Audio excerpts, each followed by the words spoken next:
Student যারা তাদের জন্য দূরপাল্লার যে আমাদের ট্রেন আছে ইন্টারসিটি এবং আমাদের মেট্রো রেল, সেখানে আমরা 25% ভাড়া ডিসকাউন্ট।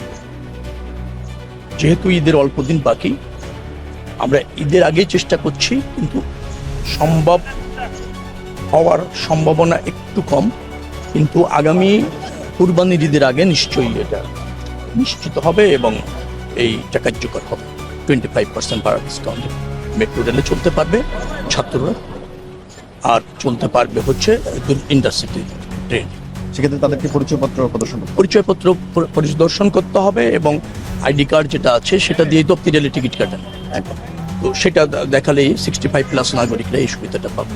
আর যারা একটু ডিসেবল আছেন তাদেরও তো ওই মন্ত্রণালয় থেকে কার্ড দেওয়া আছে, যারা ডিসেবল পিপল তারা ওই কার্ড দেখে এই সুবিধাটা পাবে। মুক্তিযোদ্ধারা কেটা পাবে সে বিষয়ে কথা আছে, দেশের বয়স্কদের ক্যাটাগরি তো হয়েছে, তো সেখানে মানে কে কোন শ্রেণীর সেটা না, বয়স অনুপাতে এটা করে আছে। 65+ যারা আছে নিশ্চয়ই তারা অনলাইনে হয়, অনলাইনে সেটা কিভাবে অনলাইনে ওখানে অপশন থাকবে, আপনি আইডি কার্ড দেখালে 65+ হলেই আপনি ওই 25% ডিসকাউন্ট পেয়ে যাবেন।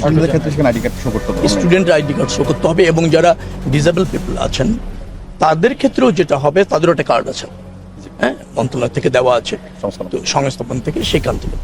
রেলের প্রায় 1 লাখ কোটি টাকার উপর বিগত সরকার কাজ করে আসলে রেলের কোনো উন্নয়ন, কাগজে কলমে 1 লাখ দেখিয়েছে, উন্নয়ন আসলে আমরা দেখি না। রেলের ইঞ্জিন কম, রেল চলে না, থেমে যায়।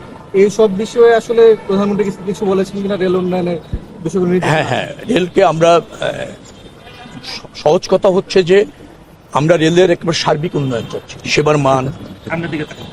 এখন যে সমস্ত ট্রেনগুলি চালু আছে তার গতি বৃদ্ধি এবং অল্প সময়ে যাতায়াত কিভাবে করা যায়, তার জন্য বিদ্যমান কিছু প্রকল্প আছে, সেগুলি আরো বেগ পাবে।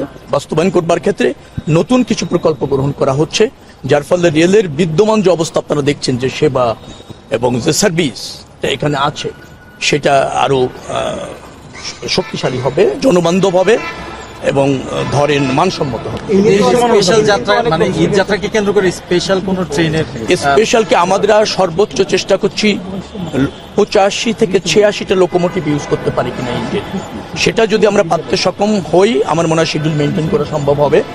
যে জাতীয় অতিরিক্ত আছে সেটাও আমরা বহন করতে সক্ষম হবে বলে মনে করছি, কোনো শিডিউল বিপর্যয় হওয়ার সুযোগ থাকবে না। আরেকটা বিষয় হচ্ছে, সরকার মানে ঈদের আগ মুহূর্তে রাস্তাঘাটে যা যানজট হয়, সড়কপথে যানজট হয় এবং সেই সঙ্গে লঞ্চেরও এক ধরনের চাপ থাকে। সার্বিক যে ব্যবস্থাপনা ঈদের আগে, সেটি বিষয়ে আপনারা কি ধরনের পরিকল্পনা করছেন? আমরা এটা নিয়ে গত প্রায় 10 দিন ধরে কাজ করছি বলতে গেলে।